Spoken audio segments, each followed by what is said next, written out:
Aquí fue donde nos golpeó el auto azul. Una niña de 4 años acaba de señalar el lugar exacto donde murieron sus hermanas. Hermanas que nunca conoció. Hermanas que fueron asesinadas 3 años antes de que ella naciera. Y lo peor no es eso.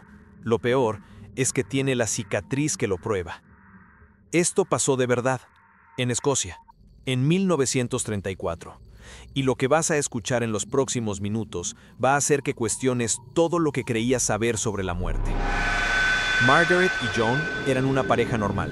Vivían en Oban, un pueblo tranquilo en Escocia. Tenían 2 hijas gemelas, Joanna y Elise, 6 años, risueñas, inseparables, hasta que un martes de abril, un auto azul las atropelló en la cuneta de la carretera principal y se dio a la fuga. Joanna murió en el acto. El golpe le fracturó el cráneo justo encima de la sien derecha.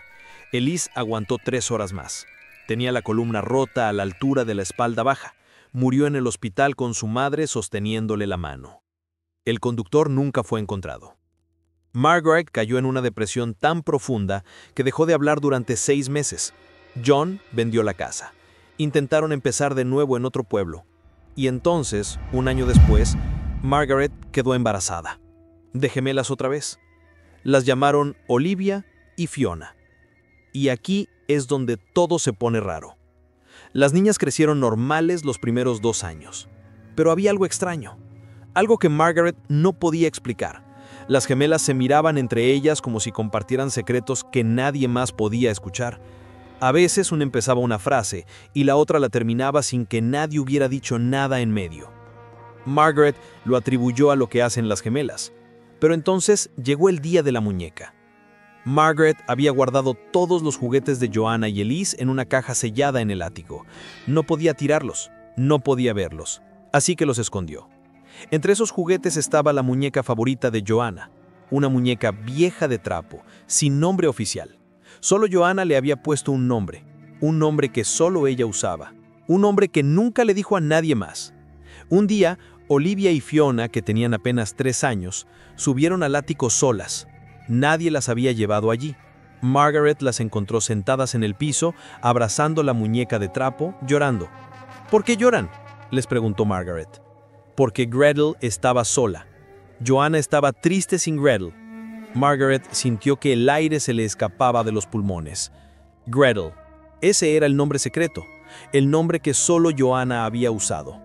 El nombre que Margaret había olvidado hasta ese momento. ¿Cómo sabes ese nombre?, le preguntó a Olivia, con la voz quebrada.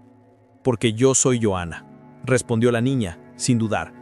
Margaret agarró a las niñas y bajó corriendo del ático. Le contó todo a John esa noche. Él le dijo que era una coincidencia, que tal vez Margaret había mencionado el nombre en algún momento y las niñas lo recordaron, que el trauma las hacía ver cosas que no estaban ahí. Pero las coincidencias siguieron. Fiona empezó a tener pesadillas todas las noches, siempre la misma. Gritaba en sueños: ¡El auto azul! ¡El auto azul viene! Se despertaba sudando, temblando, diciendo que no quería volver a la carretera. Margaret nunca les había contado sobre el accidente. Nunca había mencionado el color del auto. Ni siquiera John lo sabía con exactitud, porque Margaret no soportaba hablar de eso. Entonces vino la pelea del helado. Un día, durante el desayuno, Fiona miró a John y le dijo: ¿Todavía estás enojado porque Joanna rompió tu helado en el parque secreto? John dejó caer el tenedor. Se quedó paralizado. ¿Qué dijiste?, preguntó. El helado de chocolate. Joanna lo tiró sin querer, cuando corrías detrás de ella. Te enojaste mucho, pero luego te reíste. John no podía respirar. Esa pelea había pasado años antes de la muerte de Joanna. Había sido en un parque alejado, un lugar al que iban solo ellos 3. Margaret no estaba ese día. Nadie más sabía de esa pelea. ¿Cómo sabes eso?, le preguntó John, con la voz temblando. Porque yo estaba ahí, papá. Yo era Joanna. Margaret y John dejaron de dormir. No sabían si estaban perdiendo la cordura o si sus hijas estaban poseídas. Decidieron llevarlas al médico de la familia, el Dr. McLean, para un chequeo completo.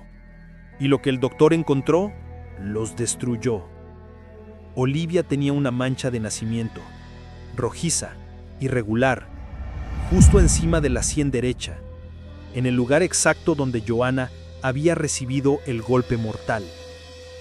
Fiona tenía algo peor, una marca lineal en la parte baja de la espalda. No era una herida, era una marca de nacimiento, una línea delgada, como una quemadura antigua, en el lugar exacto donde Elise había sufrido la fractura que le rompió la columna. El Dr. McLean escribió en su informe: "No tengo explicación médica para estas marcas. La correspondencia con las heridas de las gemelas fallecidas es exacta. Es biológicamente imposible". Margaret entró en pánico. Buscó ayuda en la iglesia. Llevó a Olivia y Fiona con el padre Callahan. Le pidió que las examinara, que las bendijera, que hiciera algo. La sesión duró 20 minutos. El padre Callahan salió de la habitación temblando. Estaba pálido. Sus manos no dejaban de moverse. Le dijo a Margaret que no podía ayudarla, que lo que había visto no era algo que la iglesia pudiera resolver. ¿Qué pasó?, le preguntó Margaret. Les pregunté si recordaban algo antes de nacer, dijo el padre. No me respondieron en inglés. Hablaron en un dialecto antiguo, un dialecto que murió hace 100 años. Yo lo reconocí porque lo estudié en el seminario, pero ellas son niñas de 4 años. Margaret agarró a sus hijas y salió corriendo de la iglesia. Justo cuando cruzaban la puerta, la cruz de hierro forjado que estaba sobre la entrada se desplomó. Cayó al suelo con un estruendo que hizo temblar las paredes. No había viento. No había razón. La familia se mudó inmediatamente. Dejaron Oban. Dejaron todo. Margaret y John le prohibieron a Olivia y Fiona hablar de Joanna y Elise. Les prohibieron mencionar el pasado. Les prohibieron recordar. Y funcionó. Con los años, las niñas olvidaron, o al menos dejaron de hablar de ello. Crecieron, se casaron, tuvieron hijos, llevaron vidas normales, pero nunca, jamás, hablaron de lo que pasó en Oban. Cuando los periodistas las buscaron décadas después, ambas se negaron a dar entrevistas. Dijeron que no recordaban nada, que esa historia no era suya. Pero el caso quedó archivado. Las autoridades escocesas nunca lo resolvieron. El Dr. McLean murió sin explicar las marcas de nacimiento. El padre Callahan nunca volvió a hablar del tema. Y Margaret vivió el resto de su vida con una pregunta que nunca pudo responder. ¿Eran sus hijas? ¿O eran las almas de las niñas que perdió, atrapadas en cuerpos nuevos con los recuerdos de su propia muerte? La ciencia dice que es imposible, que las marcas son coincidencia, que los recuerdos son imaginación infantil alimentada por el trauma familiar. La psicología dice que es criptomnesia, que las niñas escucharon historias sin darse cuenta y las recrearon como propias. Pero hay algo que nadie puede explicar. ¿Cómo supieron el nombre secreto de la muñeca? ¿Cómo recordaron la pelea del helado que nadie más conocía? ¿Cómo nacieron con cicatrices en los lugares exactos donde sus hermanas murieron? ¿Y por qué la cruz cayó cuando salieron de la iglesia? Margaret murió en 1978. En su testamento dejó una carta sellada que solo debía abrirse después de su muerte. La carta decía esto: "No tenía miedo de que mis hijas hubieran muerto. Tenía miedo de que hubieran regresado". Déjame tu respuesta en los comentarios. ¿Crees que fue reencarnación o algo mucho más oscuro? ¿Crees que las almas pueden volver? Porque este caso es real, está documentado y nunca fue resuelto. Y si quieres saber más sobre casos como este, casos que la ciencia no puede explicar, tienes que ver el video que sale ahora en tu pantalla. Te va a dejar sin dormir.